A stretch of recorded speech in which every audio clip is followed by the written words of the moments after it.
Right, welcome, and we are going to be working our way through part 2 of this Commando Ork, and to start with we're going to concentrate purely on the sort of browns that we find on this model.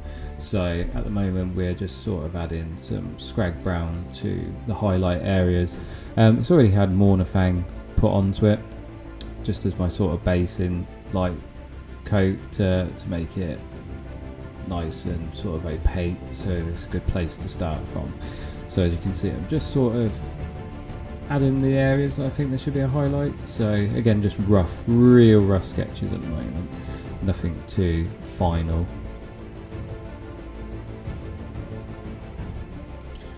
As you can see here, I'm just sort of putting my colour towards the sort of top areas of like where I want the highest points to be on the model, so it's sort of just picking them out. So it's quite important to sort of make sure we get majority of that paint up into that top area where we want it, and then we can sort of feather it out in the other areas. I want, as you've seen with the skin and the cloth, quite a real rough texture. This stuff shouldn't be nice and smooth, it should be very rough and worn. They would be out in the wild quite a lot, sort of traversing through, you know, places that are gonna ruin and make their clothes, etc., be a bit on the damaged side. As you go in, just sort of add more of a scrag brown mixture to the Mornafang, just to really sort of help blend it in quite nicely. Just again picking out them top areas, and you might need to add a bit of Mornafang in there to create some darkness if you obviously add a bit too much too quickly. So we can just go back downwards, just do it in the opposite sort of way that I'm doing it, so concentrate on the more shadowy areas. Add a real dark brown as a glaze to some areas if you want to create a quite extreme contrast, so it depends on how dark you want to go with this. Just to sort of finish off this, add a bit of the pastel yellow into it, and like pick out edges anywhere, real high points of contrast on it. Add a few sort of little scratches to areas, just to make it look very nice and damaged, but don't go too far with the scratches, otherwise it can look a bit silly.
So we're working on sort of the gun casings, and obviously any weapons casings that we've got. I'm using my mix of a black with the dark sea blue, just to sort of add a sort of colour to get it away from the black. So I've got a bit of a shade already, but I'm also starting to change it away from it. Proceeding to add more of that dark sea blue mixture to it, and just keep sort of putting a bit more onto the highlight areas without sort of taking what I've previously done.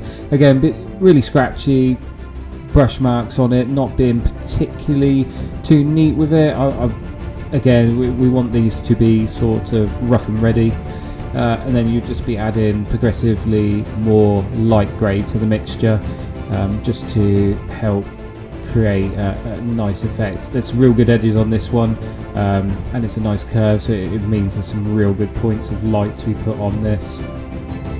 Just really shading down anything with the glaze if I think I've gone a bit too far with it.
So here we can see that I'm just sort of glazing back into like the colour just a little bit, just to brighten it up in a few sections.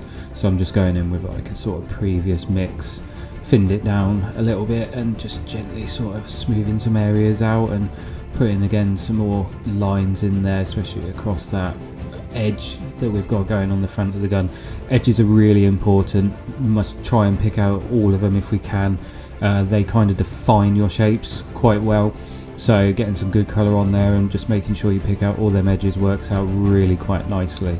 Again, brush strokes sort of a bit in a textured sort of fashion, like very stippling effect, just sort of creating that texture onto this very smooth surface. And again, just if I've textured an area a bit too much, I'll kind of glaze it quite a bit just to bring it back in again, make it a lot easier and a lot more neutral colour, like it's not so bright anymore. So I think the word I'm looking is sort of like bring it downwards realistically.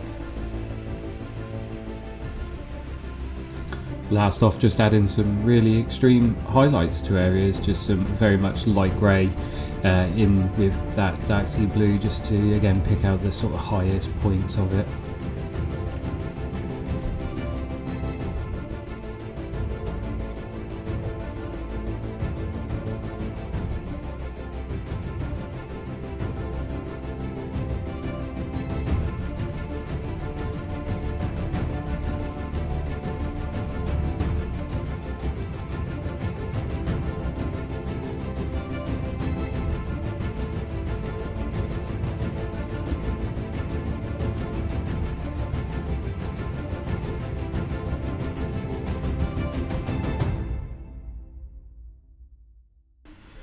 So starting on the metallics now, already with this guy, I've kind of put in some sort of colours with a bit of gloss varnish in them, just to sort of pick out some areas with some colour, make it really nice and interesting.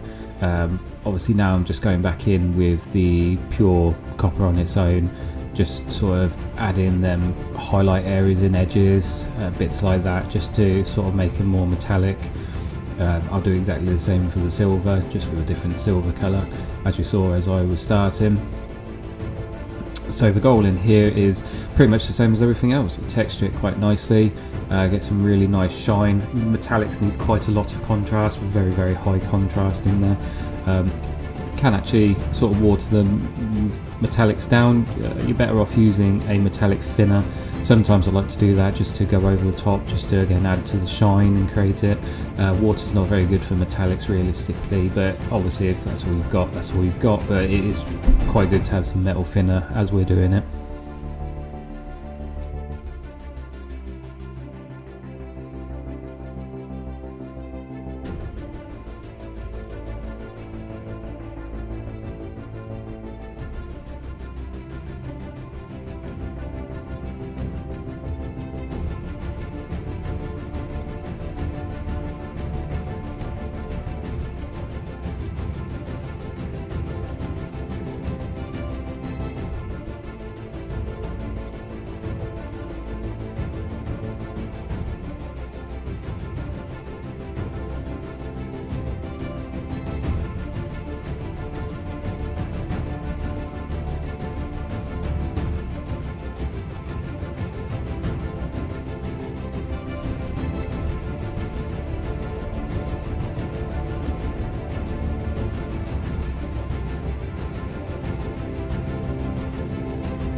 So a few things to sort of bear in mind when you're doing a project like this, sort of while we're just having a look at how the metals are being done, is sort of thinking like, what are we trying to portray with these models? What universe do they live in? It's quite important. We perceive stuff in a certain way, and we expect it to look in a certain light. So these orcs are a good example. They, as we've said before, will be in the wild quite a lot, so we expect them to be quite heavy textured.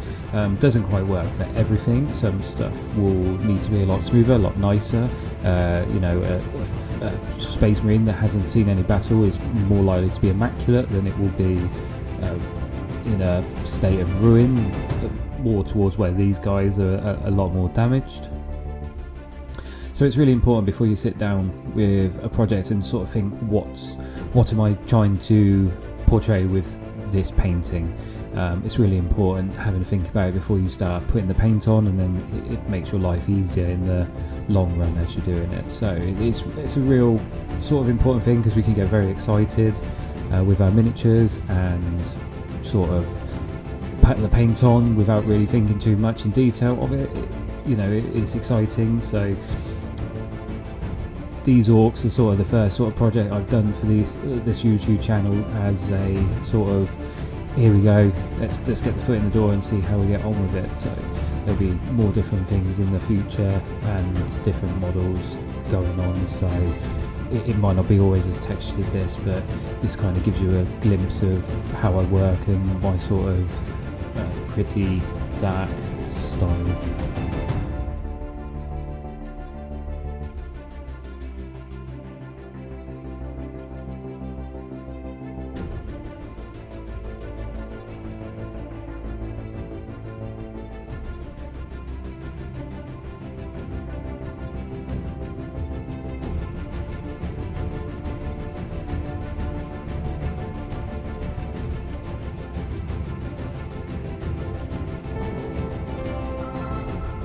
I've started to add some sort of highlights to it now, some sort of really extreme edge highlights to it.